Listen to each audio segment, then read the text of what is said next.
the sun, doo-doo-doo-doo. Here comes the sun, and I say it's alright. Little darling, it's been a long, long winter. Camera, 2 p.m. Giada Valenti here from Las Vegas, sunny Las Vegas. Benvenuti a tutti. Welcome, guys. 5 p.m. for you guys in New York and 10 p.m. in Liverpool. I see Richard from Liverpool already there. Welcome, benvenuto, Richard, and all of you from all over the world. The question is always, where are you watching from? Da dove ci state guardando? I see people from France, so welcome French people, Las Vegas, Frank LaPlaca from Las Vegas, and of course I see Dublin, Antonio, my Italian fellow from Vasto, Italy, but he's always tuning in every day, watching from Dublin, from Ireland, and you all have friends from all over the world. Antonio has brought in so many friends from all over the globe, actually. And Antonio, I think it's you that you brought in so many people from Australia. So good morning, Australian people. I know you're Diane Fiorentina, more Vegas people. Hello, guys. How are you doing? You know that even though I know already, because we have been doing this for more than a month, I know where you are watching from. I'm always asking you, where are you watching from? I even see Owen Kishner, my agent. Hello, sir. I'm missing you and all our gigs and our performances. I mean, I know you're working hard behind the scene to when all of this is going to be over and we're going to start again to go around the globe and performing music. So thank you, Owen, for all you do. A lot of you guys, where are you watching? I see Canada. Canada's in the house. So guys, how are you doing? How is this quarantine time going on for all of you? Paola Maggio, more Vegas here. Hello, girls. And I'm doing great, of course. I'm missing you very much because even though I see you every day, actually you see me every day, I don't get to see you. So I really hope that this is going to be soon over, even though we don't know when that soon is going to be, but hopefully soon. And until then, we have to keep safe and sane. That's why I'm here every day, to keep you safe and sane. Dovete rimanere a casa. Hello, Doug. Sacramento is in the house. So today I have a very, you know that today I'm always excited when Tuesdays arrive because I have guest Tuesday. I see Mel Myers, more Vegas people here. Mel, I know you're going to love my guest of today. All of you are going to love him. We all adore him. I always say there are many singers. There is one Clint Holmes, and he's going to be my guest today. I'm super excited. I've been in America now for 16 years, 16, and I think, and I moved. I lived 11 years in New York, and I remember when I just started to perform in New York, already some agents and people in the business were saying to me, "You have to check out this singer in Las Vegas. He's one of the greatest in America. His name is Clint Holmes." And I was like, "Who is this guy, Clint Holmes?" So, and then of course when I met him, I understood why they were telling me. I needed to check the man, and I needed to see what he was doing and analyze his magic thing. So before I invited him to join me today, and you see, he's appearing today from Las Vegas. Of course, he's like me, he lives in Las Vegas. But we're gonna figure it out, everything about him. I know a lot about him, but they're always, when I do this interview, actually, I got to know so much better all these people I love and admire so very much. So I'm sure today we're going to figure it out, find out something about Clint Holmes that we make it even extra special to us. So let me start right away by singing a little song for you. Today, a lot of you said, "Hey, you're Italian," because I am Italian, born and raised in Venice, Italy. So you've been asking me to sing every day an Italian song. So every day I try to sing for you one Italian song. Today, I take you to Roma in 1960, when Bruno Martino, which is one of the most famous songwriter we have in Italy, wrote a song called Estate. And the song Estate is actually, we all means summer. We all love the summer, but Bruno Martino did not love the summer. He had a bad memory about the summer season, because he said it was the end of his the first time he fell in love. He said, "My love started in a winter and ended in a summer." So because of that, summer was always a very, very sad moment for him. So he wrote a song called Estate, which means summers, and became a major hit all over the world, actually. The song has been translated and sang by so many jazz artists, actually, because he's a kind of considered one of the jazz standards. I'm not a jazz singer whatsoever. For me, it's like a pop song. It's an Italian song. So I sing for you before I introduce my guest, Estate 1960 Rome, Bruno Martino.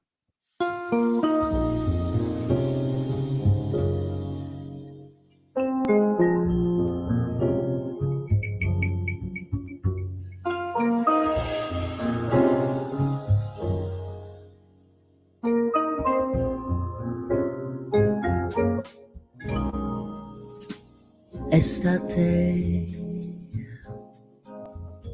sei calda come i baci che ho perduto. Sei piena di un amore che è passato, che il cuore mio vorrebbe cancellare. Estate,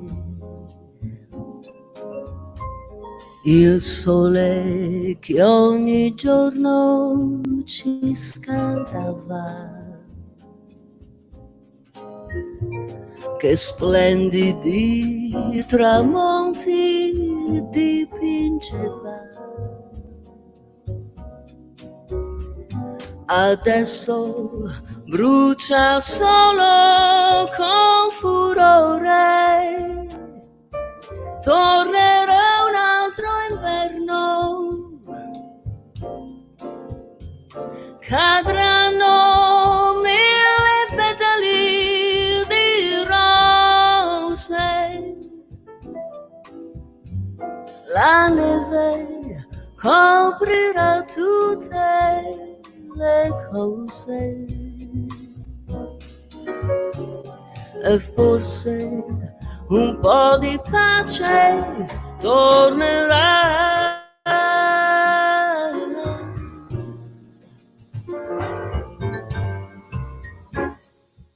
Odio l'estate che ha dato il suo profumo ad ogni fiore. L'estate che ha creato il nostro amore per farmi poi morire di dolore. Tornerà un altro inverno, cadranno mille petali di rose, la neve coprirà tutte le cose e forse un po' di pace tornerà. Odio l'estate,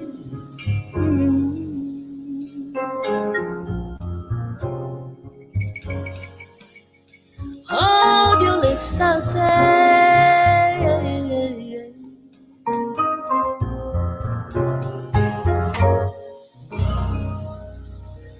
So this was Estate, Bruno Martino. Beh, per voi ragazzi in Italia, per noi è un classico della musica italiana, Bruno Martino con Estate. È diventato, it became also a classic for the jazz music because it's been done by so many great jazz musicians. And I thought it was appropriate to me to sing this song today because the guest that I have today, I'm so thrilled, proud. I love him as a man and as an artist. I think he's truly a true treasure, one of the best I've ever had in my lifetime the honor to see live on stage. If you have never seen my guest, Clint Holmes, on stage, you've been missing big time. You know, everybody loved Michael Bublé. Michael Bublé was flying as a kid from Canada to Las Vegas, I've been told, to check him on stage, to see if we could capture a little bit of the magic of this man. So let's see if he's here with us. My guest is today multi-Grammy nominated singer Clint Holmes. Welcome, Clint. What a great intro. I'm going to show you my doggie because she's so black you can't see her unless I put her up. Oh, what's her name? That's our girl, Jojo. Jojo. Rescue dog. Is that well done? I love when people rescue dogs, right? Hey, go Look by. at her. Jojo, hello. Clint, how are you doing? I'm great. How are you? I'm doing like you, great. Well, you are doing great though. You know, you're I don't know what you're going to do after this craziness ends, but part of it should be this. Oh, I've been told that. I think after this craziness ends, I think the first things I'm going to do is going to be the same thing you're going to do. We're going to go in a theater, sing a song, and we are going to enjoy the applause and the presence of them, right? This is what we're missing so much. Man. Yeah. And I was on tour just before this started. I was out of town for 6 weeks and missing home and missing Kelly, my wife, and missing Jojo, etc. And so the first part of this has been great to be home. Now I'm starting to be, when am I going to get back on stage? When are we going to get to have an audience? When are we going to get to feel that energy that only comes from performing live, you know? And the answer is we don't know. We don't know. That's the thing. Really I have my agent today on the chat with me, and he's been telling me that actually maybe really on a real stage with an audience, this is going to happen when they're going to have a cure, a vaccine for this, so which is going to take a long time. I said, we're going to go crazy. God, I hope there's something. I hope there's some way to do it, you know, between now and then, because I think that we are probably a year away from, you know, a vaccine, and none of us can stay away from the stage for a year. I don't know. No, probably, you know, at a certain point, we're going to take a risk. We are singers, musicians. We're going to end it up going in a theater, performing with us, and maybe live streaming for a theater. I know it's not going to be the same, though. But you know, you are part of what you do. You obviously sing beautifully, but you're also really involved with your audience. You talk spontaneously, and that's what I've always done. You know, you know, the thing is, I like to think when somebody comes to see my show, when somebody comes to see your show, it was the only time that show was ever done, because tomorrow night it may be the same songs, but the show will be different. And that's the interaction with the audience that only comes from a live show, you know? It's true. So that's what we miss. Of course, you know, in my introduction, I said so much about you, and it really comes from my heart because you're one of the best I've ever seen. And I'm always trying to explain people, not only because vocally you are perfection, but it's the way your body language, the way you express lyrics. And I'm grateful to you because you sent me, when I was living in Los Angeles, to a lessons with Larry Moss. I will never forget. It changed my life completely. That man opened up my mind in a way. So we are not. Sometimes I'm sure you are with me. We see vocally great singers, but they're not good performers. They don't touch the heart, not even of us, because they're so busy in trying to catch the right notes and look at me, how great I am. No, you Clint, every time you go on stage, every time, can be a song I've never heard. English is not my first language, it's my third. So I have difficulty I have difficulty to understand somebody unless it's something I know. In a song, a lyrics, you, Clint, you go on stage, you sing an original, and you are the only one that I'm there listening from the first breath you do until the last. What do you think made you so spectacular, beautiful? Where did you learn this? Do you have it? What is the thing? What made Clint Holmes magical? Well, thank you. I don't even know how to respond to that. No, but I will say, I will say this, that. And this is what I teach when I get to teach, the investment that we make in a song that is personal. So in other words, if you sing a song and I sing a song, what's going to make it different for you and for me is our personal experience that we put into it. And so many singers don't think of that. So many singers just sing, like you said, either they're singing the notes, they can't wait to get to the big note, or they're doing a wonderful, beautiful riffs. But you know, I'm working with a young singer right now on this way, and it's so much fun to work with her because she's very good, but she's also very young, and she's like a sponge. And when I talk to her about, you know, the first question I ask anybody when I'm teaching is, they sing a song, I say, "What's the song about?" And you'd be amazed at how many times they go, "Oh, it's about someone who loves someone And you go, well, it's about more than that, and then you dissect it. That's the difference between a singer and an artist. Is when you are involved in the song you're telling your own personal story through someone else's lyric and music. That's what I think that's what I've learned through the years. And Larry Moss, who you mentioned before, is a big part of that for me. Larry Moss is a genius. Yes, he is. I mean, I'm very grateful to you because when I went to that class because you introduced me to him, and I mean, it was really a blessing. So I thank you for that. Listen, we all know the singer Clint Holmes because, and if people don't know you, I mean, I'm always say you guys are missing big things. But how did you get involved? I mean, with music, what inspired you to become a singer? Was did you have a family that was into music? Can you tell us who is the man? Where are you coming from? Okay, I first of all, I was born in Europe. I was born in Bournemouth, England. My mom was a white British opera singer, and my dad was a black American jazz singer. And they met. They met in England right after World War II, and got married and came to the States. I don't see. Oh, there we are. Brought me. So I grew up literally in hearing opera and hearing jazz all the time. From the time I can remember, I was hearing the great opera singers, Ezio Pinza, people like that. And then my dad was playing Ella Fitzgerald and King Cole. So my tastes have always been eclectic. You know what I mean? I was influenced by both. I say this jokingly, but it's true. When I was 10, my mom started giving me voice lessons. Mama, singing, right? All of that, right? So I say my mom taught me how to sing correctly, but my dad taught me how to enjoy it, because he's the one who took me to the jazz clubs when I was 10, 11, 12 years old. And I started to see the spontaneity of the musicians and the joy, not only in the musicians, but in the audience. And that's what I wanted. So I think it really started from both my parents. It really did. Yeah. Oh, wow. So when I decided to be a singer, and I say I never was going to be anything else. If you were not a singer, can you imagine yourself, Clint Holmes, doing anything else? Do you have like a secret talents of other passion beside the music? I mean, well, I don't have a secret talent. I don't. I had desires to play baseball, but that was not a talent. That was a desire. The only other thing that could satisfy me in some ways is writing. I love to write. I'm a songwriter, and I love to write songs. And it's very sad. That's what I'm doing now. That's where my creative energies go now is writing. And what kind of song are you writing?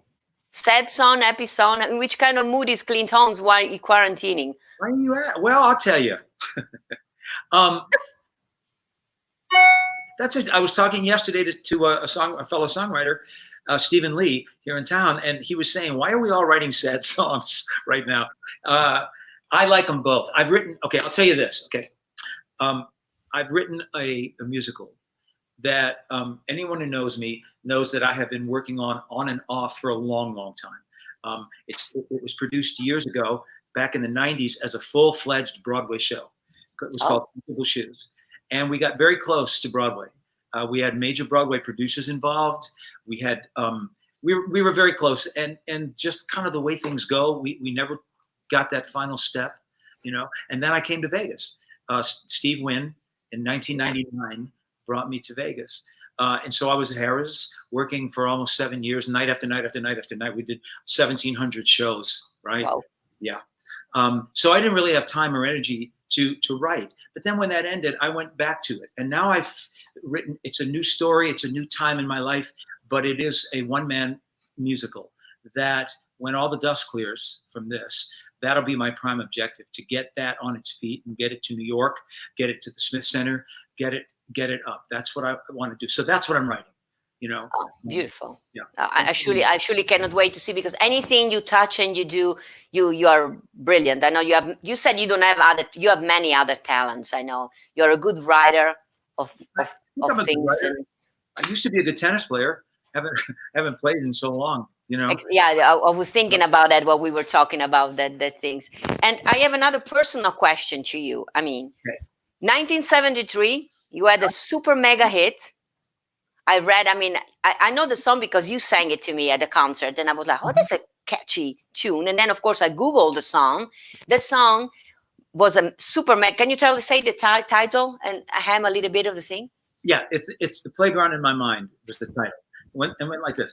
My name is Michael. I got a nickel. I got a nickel, shiny and new. I'm gonna buy me all kinds of candy. That's what I'm gonna do. And it sold 2.5 million copies in 1973. It was my first record. I was a very. Then you did television. You never stopped working, and then 2 Grammys nominations. I'm like you, Giada. My first and foremost thing is live performance. It's what I love best. So when the record came out and was a hit, it opened up a lot of doors for me. You know, I did some national. I did Dick Clark's American Bandstand. I did a lot of television. Then I didn't have another hit after it. So, you know, but because I'm most naturally a performer, I had a career. Yes. And back when my record was out after the, say, 1975, 76, the places that were available to work were like in the Nassau in the Bahamas, or Freeport in the Bahamas, San Juan, Puerto Rico. There were some wonderful nightclubs there. And I was on that circuit for a long time.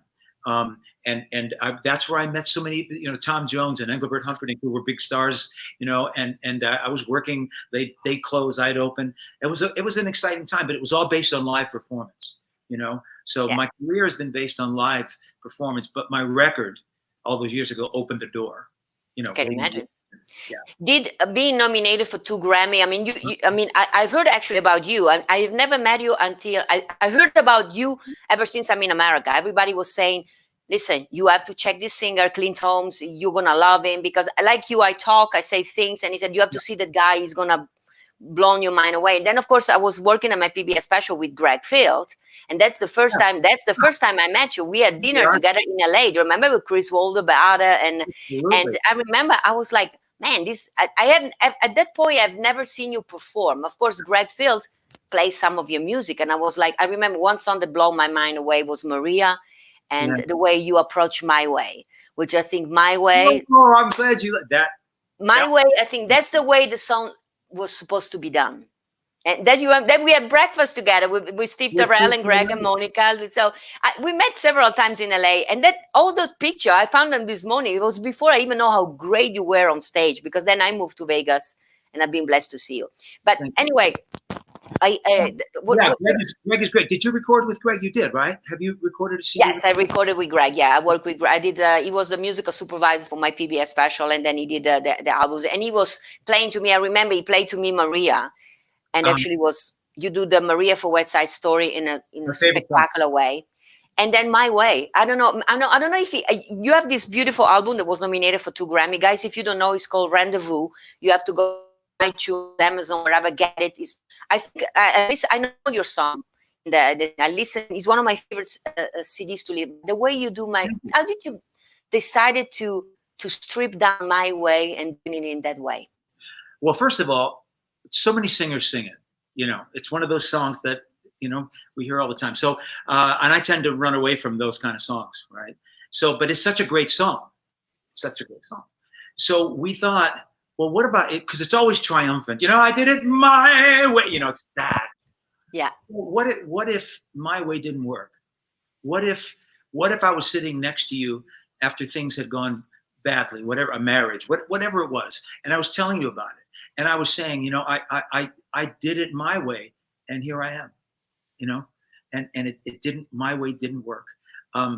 So that's what we did. We did My Way as you know, there were times, I'm sure you knew, I bit off more than I could chew, but through it all, when there was doubt, I ate it up and I spit it out.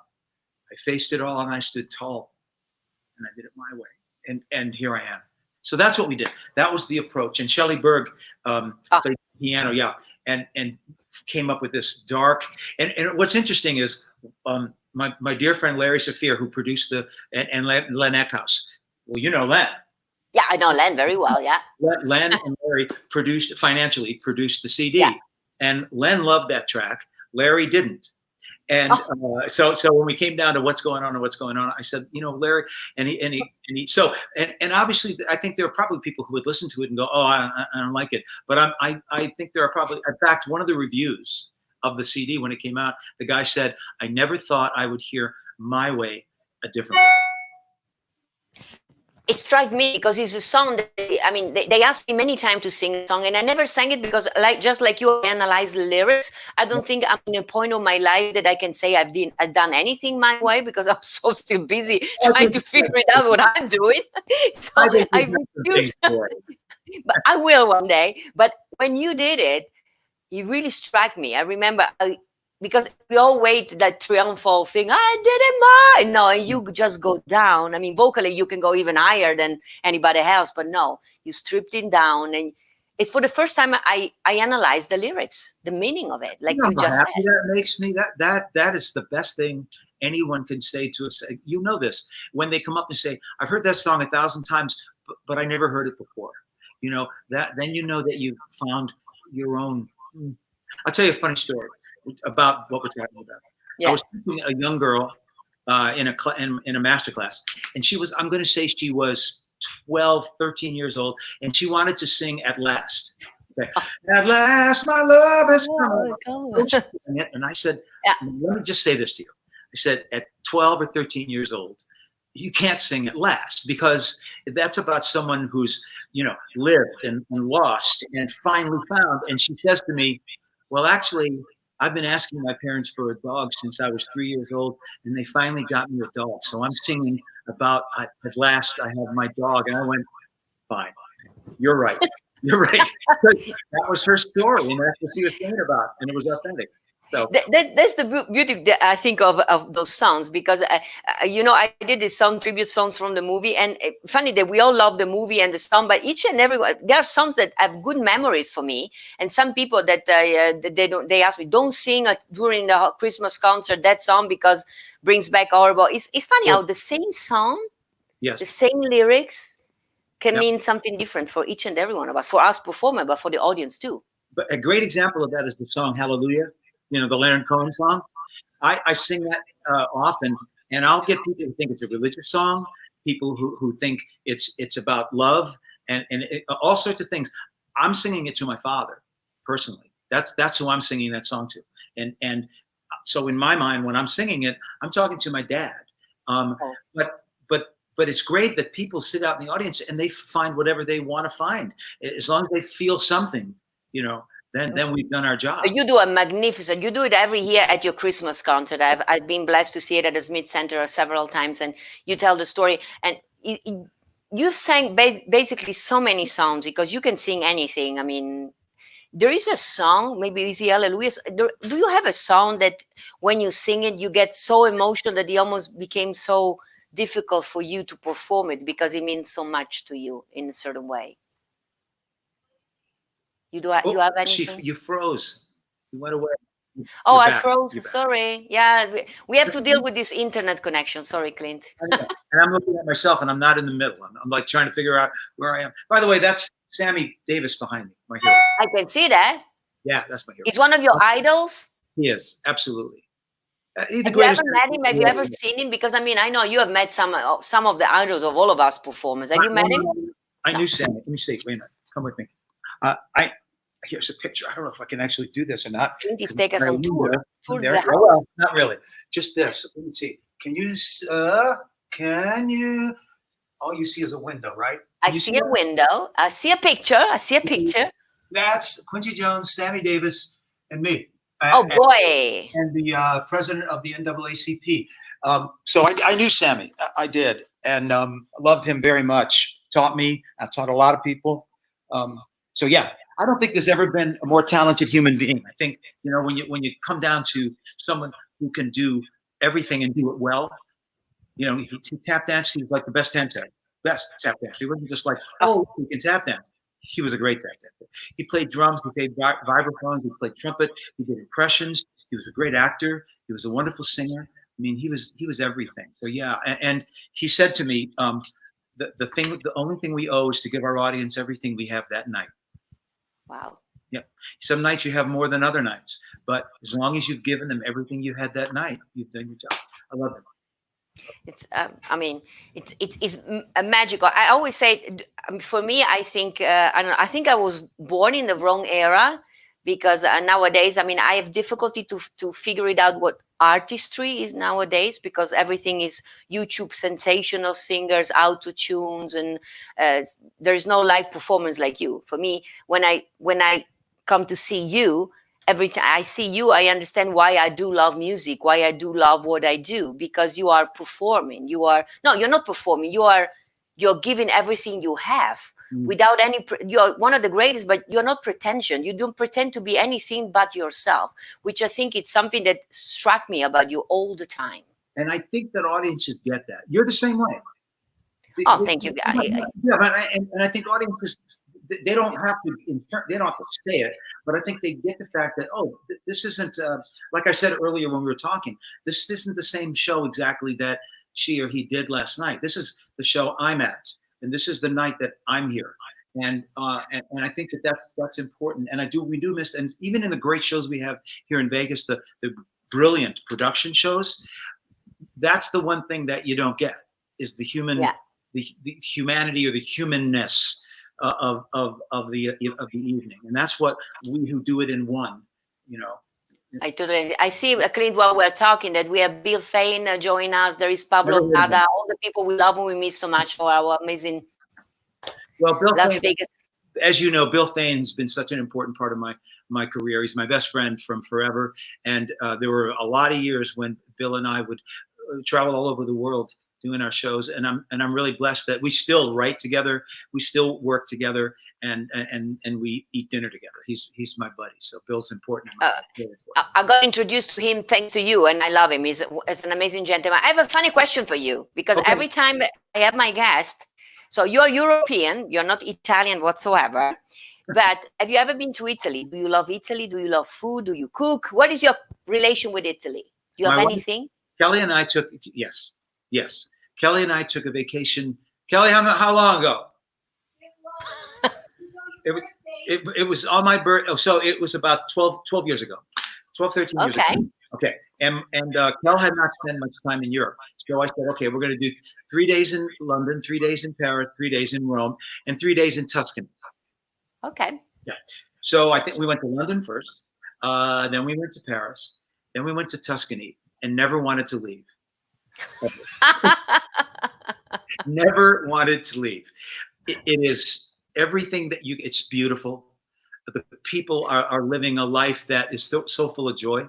The food, unbelievable. The quick story: we flew into Florence, or I guess we took a train into Florence anyway. And where we were staying was a chateau, a villa rather, way up, right? So So I hired a car to meet us at the airport so we could follow them, because I wanted a car, but I didn't know if I could find this place, right? You know Italy. So a lot of it is roads, and right around this corner, here comes a car, and you can't imagine how you're going to even pass all that, right? Yes. Yeah. So we get up there. It takes us 45 minutes, and we pull into this place that I had taken for 3 nights. And it looks very like, oh my God, it's a dirt parking lot, and I'm like, oh, what's this going to be? And the owner was waiting for us in a pair. I'll never forget it. He had a pair of red jeans, a white shirt. Jeans were rolled up, and he says, Mr. and Mrs. Holmes, right? And he brings us in, and we walk through the little lobby out into this patio that overlooks vineyards. We were in Chianti, vineyards, castles, and brought us the wine there's the vineyard this wine came from, and brought us the tomatoes that were like tomatoes I'd never had in my life, And if you were to ask Kelly the most relaxed she's ever seen me, and I don't relax, she would say 3 days we were in Tuscany. It was just so sincere. So yeah, I love. And I love Rome. I love Rome, and I love Venice. I've been to Venice twice. Kelly and I were there about 3 years ago. I'd love to go there with you guys, though.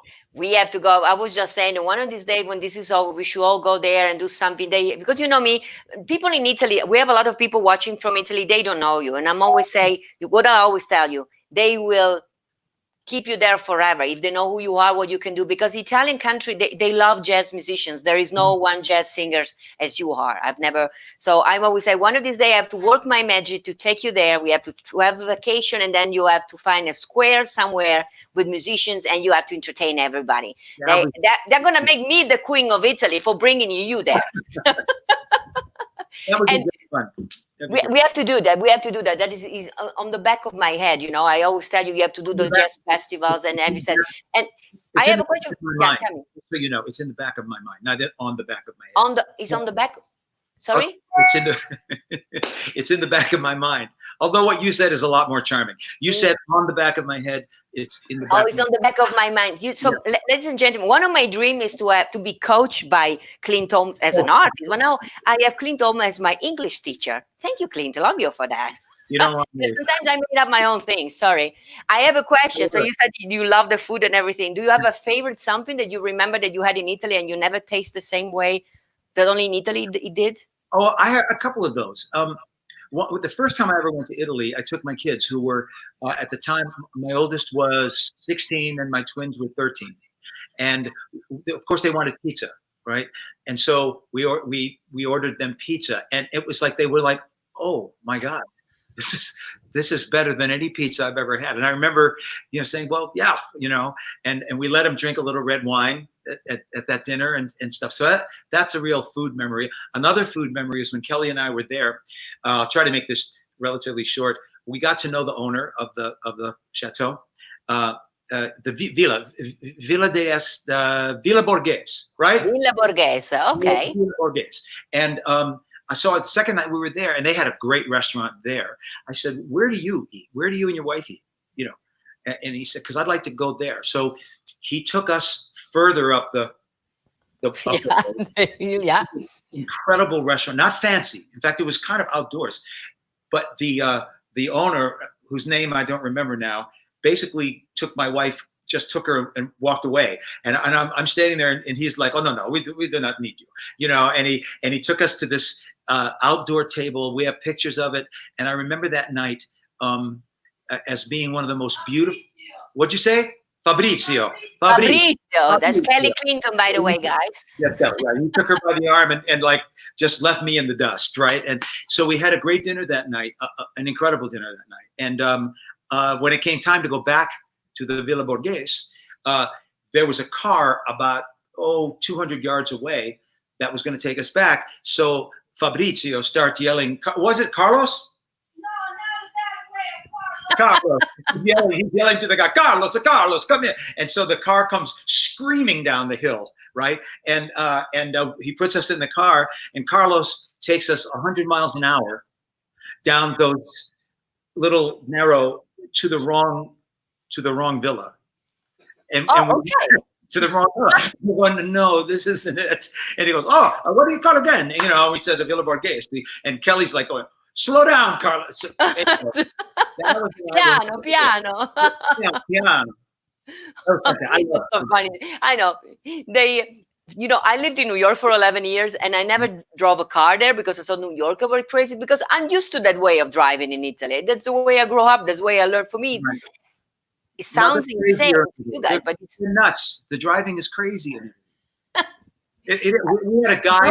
To me, you guys are nuts here in Vegas driving. We had a guide in Rome. Who said the way you cross the street here is you must look at the car, and if you look at the car will stop. If you don't look at the car, you'll be dodging the car. And so she said, "Let me show you," and walks out in the street and looks, and the cars all slow down, and we cross the street. And I said, "No, I'm finding a light." I'm finding a stoplight. We're going to have a good time when we go to Italy together, because I'm going to teach you all these rules that you have. That's the way, when I'm in Italy, I'm a different person. I became Italian in everything I do. And we have some rules that sounds crazy to you, but for me, it's the way we grow up. Do you cook? You or Kelly? None of you two cooks? Are you good chefs? I cook. I love to cook. Oh. And one of the things that's been fun about this period of time, enjoyable, I hate to say fun when the world is so, but one of the things that we've enjoyed is stopping the world every night at about 6 o'clock and cooking, and trying recipes. And my theory is that if it has garlic and olive oil, it really can't be bad, no matter what. It's kind of like put the garlic in the olive oil, and then they throw the chicken in or whatever it is, right? So we've been having a great time. A great time eating, which we're going to have to stop when they say, "Okay, you can go back to work." Yeah. You know that on Saturday I cook, right? I always teach my fans to cook something Italian. Of course, I have to make it the day before. So I have to. So now I've learned that when I make the day before, I give away to friends. I call them and said, "Hey, I'm coming to your house. You're gonna have some food on the doorstep because I can eat all the food." No, it's what are you going to cook this Saturday? Do you know? Oh, this Saturday I'm gonna make something sweet. I did for 2 weeks in a row. I made some pastas. And this weekend, I'm going to make like a panna cotta with fruits, which is not very bad for calories. Right. It's very easy. I made you see, there is carbonara. Panna cotta con frutta. It's very easy. If you guys watch, I give you you can make it in 10 minutes. It's a very light dessert. If you like. I made spaghetti carbonara 3 nights ago.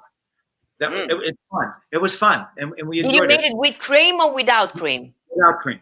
Very good. Because remember, I saw you watch the episode with Ginevra Antonini, and she's from Rome, but the carbonara originated, and she said, "With no cream." I think maybe that's where I got the inspiration. Now that you mention that, because I said to Kelly, I said, "I'm going to make spaghetti carbonara," and she said, "Okay," and it wasn't bad. I mean, I think I'll do it again, and it'll be better. But I am having fun cooking. It's creative. I will have one of this Saturday. I'm going to make spaghetti carbonara according to the Romans. My father is from Rome. So there is also, depending on which region in Italy you are, there are different theory about making the carbonara. So in the north, we make it differently than in the south. But I will ask Ginevra to give me I think I know the one, but the real Romans carbonara, it's actually very delicious. Very light. I mean, not very, Kelly makes a pasta dish with anchovy, garlic, and olive oil, and anchovies, isn't that what it is? And we throw in some pine nuts once in a while. It's really good. Oh, if you guys like anchovies, you should tell Kelly that she has to make a pasta with anchovies and broccoli and garlic and olive oil. It's the most delicious, simple pasta you will ever have. Okay. I will, that ladies and gentlemen, we are watching Clint Holmes, but one of these days I want to have also Kelly Clinton Holmes as my guest, because you are married to one of the most beautiful women in Vegas. She's smart. I'm always say behind every great man, there is an even better woman. So I'm already, I'll put you up here. You're the best. So can you imagine what Kelly is, guys? Kelly's fantastic. She's great. She's funny. And I had a question. I'm a romantic and I do believe in love. I think love is one of the most precious things we can possess in life. If you have to describe in one word what Kelly means to you, what would it be? I can be myself with her.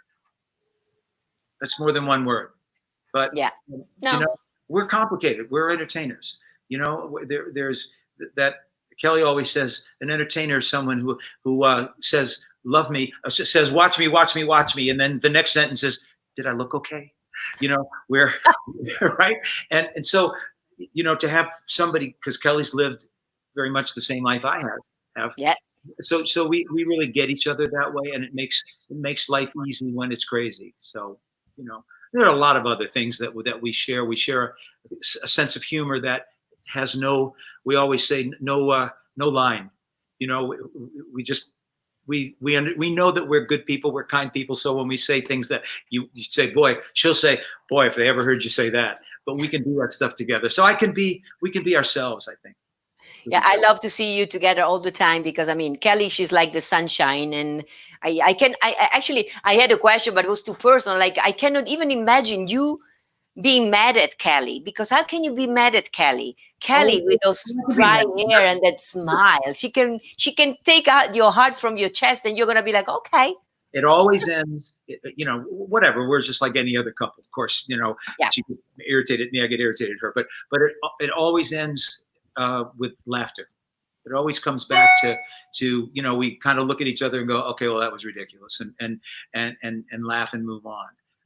One of the things about Kelly that I hate and love at the same time is she doesn't let it rest. She doesn't, I don't mean rest. She doesn't let it sit there. If there's any kind of a thing, it's like, okay, let's talk about this. Let's get to it.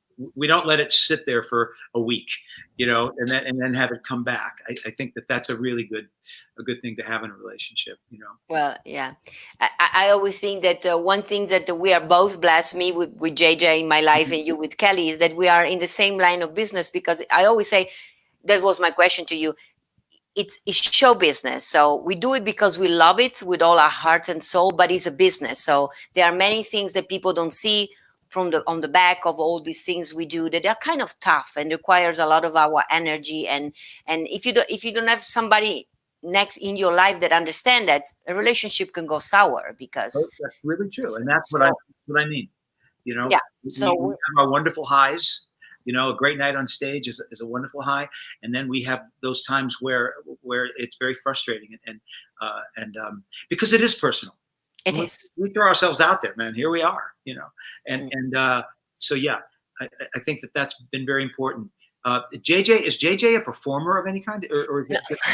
He's saying behind the camera, no. JJ is absolutely. How do you say it when somebody cannot hear it? If he sings a song for you, you don't know what the song is. I got it. So, Tone deaf. Tone deaf. Yeah, thank you very much. So it's tone deaf, but he enjoy music, and he can. Of course, he was a television producer, so he can see talent. He can see talents. He can always say, oh, he's okay, or she's great, or whatever. So, and because of that, some of our discussion, I don't know, you and Kelly, Judge is my manager, sometimes after a show, of course, there are plenty of things that don't go the way I want it to go already, and I know, and he tells me right away, and then piss me off with all my genes, because I'm like, tell me tomorrow, don't tell me now, I know. Hasn't he learned that yet? He learned that. Yeah, you know, because when the show is over, we know what was perfect. It's never perfect. We know what was okay and what could have been better. So, and he always because he loves me, he tends to say, hey, listen, you should have done that. And that really drives me insane. Yeah, no, me too. No, that we know that. We all we really want when we walk off stage is for people to say, that was wonderful. Then, you know, and then the next day, we can say that was wonderful, but let's talk about this. Yeah. So I'm always say tomorrow morning, you could, when I wake up with no makeup, you know, I'm rested. You can say, oh, by the way, last night you screwed up half of the show. I'm like, okay, you're right. But Come on.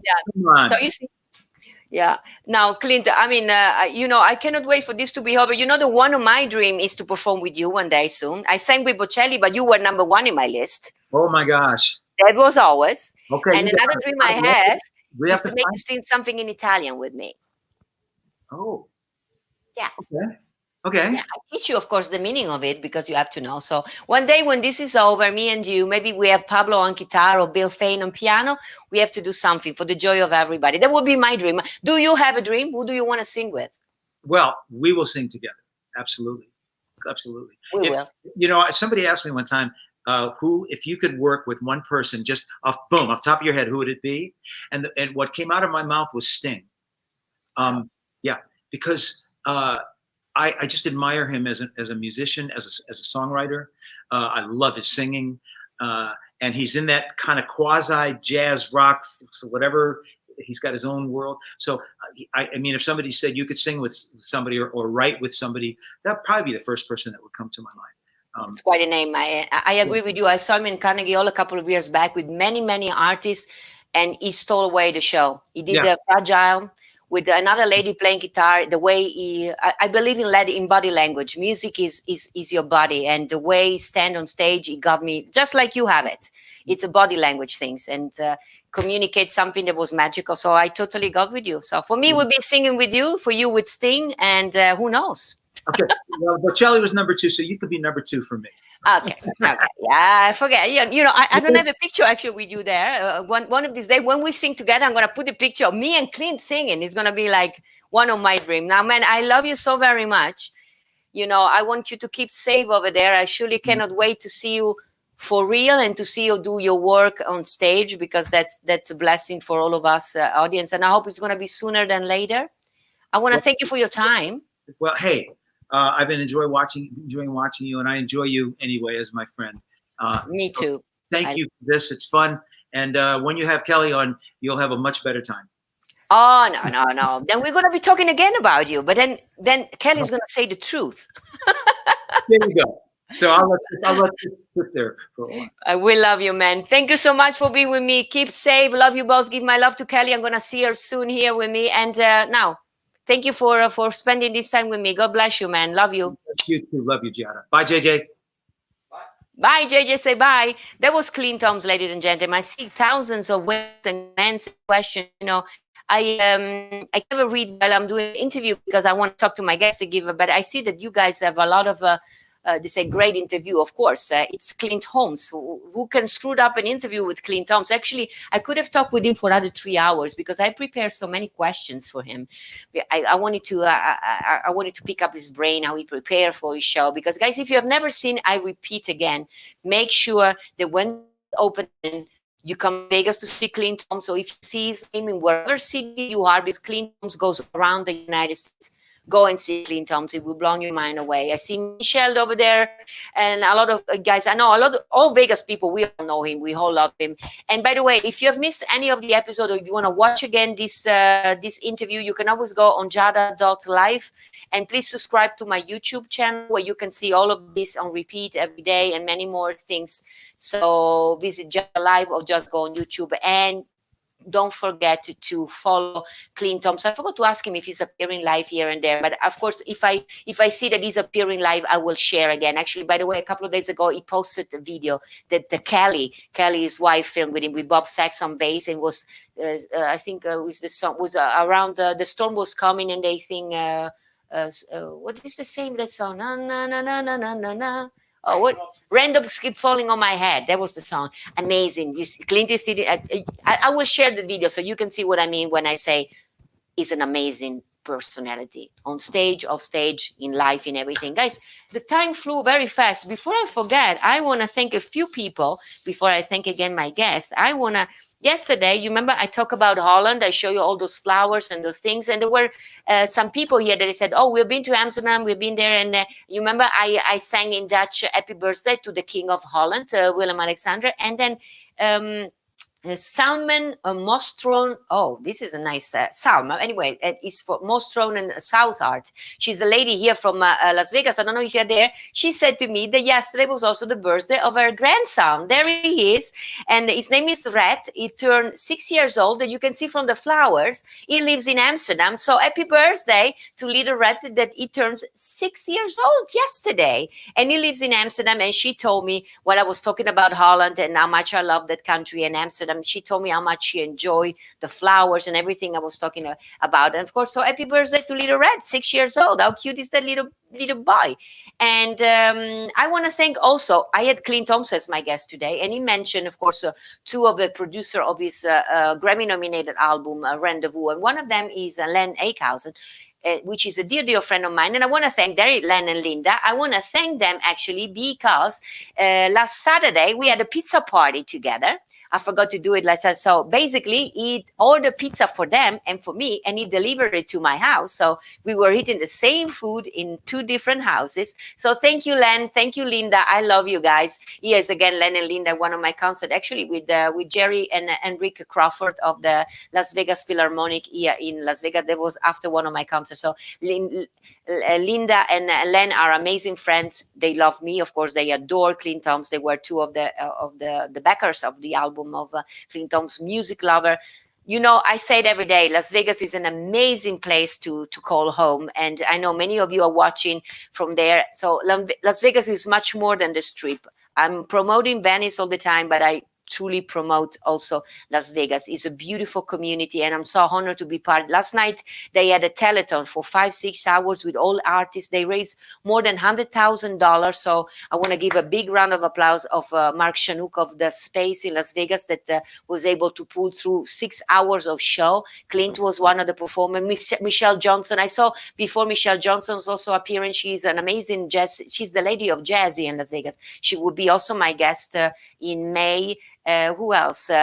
Coming up tomorrow, I'm going to have Jim Caruso directly from New York. Jim Caruso, I mean, if you're not familiar with him, you're going to fall in love with Jim Caruso. He's kind of a living legend in the scene of Broadways and the cabaret things. He lives in New York. He's been doing these things called the Caruso Cast Party. And when I say Caruso Cast Party, it is an open mic, but not for everybody. I mean, he has Liza Minnelli appearing. He does now every Monday. He does the Pajama Cast Party. You have to watch live on YouTube every Monday. And last night he has Christine Chenoweth, David Osmond. He had there. He always have amazing talent. Clint Holmes was appearing there.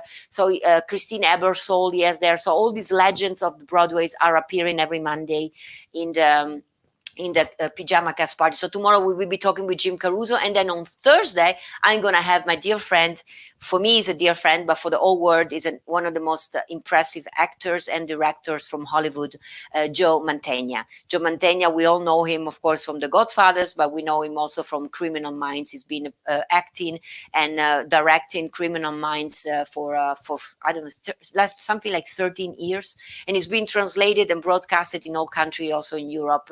So I know in French it's called Esprit Criminel. So Joe Mantegna on Thursday, tomorrow Jim Caruso. I want to thank again my guest of today, Clint Holmes, for his time and sharing all that fun with us. I see all of you appearing there. Thank you so very much for being with me every day.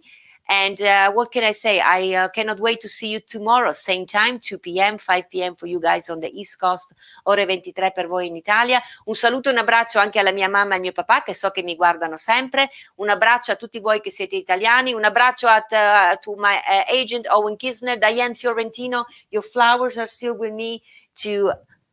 I'm trying to figure it out how you guys can have shipped this cup also in Europe. I know that today I will talk with them, so hopefully we can ship it also there. So thank you, Neil Portoy, for this cup. And guys, thank you, Veronique, Natalie, and everybody who is there. All of you. I'll see you tomorrow. Giada here from Las Vegas. Ci vediamo domani. Un abbraccio. I love you all. Ciao. Love you. Dear old Dankeschön. Thank you for seeing me again. Now I go, but I truly hope that I'll see you here same time, same place. And until then, my heart just say, Dankeschön, dear old Dankeschön. Thank you for seeing me again. Though I'm here in my solitude, I know you are there, and in my heart I smile again. And so I sing here in my solitude, waiting to see you same time, same place. And I can't wait to say again, Dankeschön, Dankeschön, Dankeschön, dear old Auf Wiedersehen.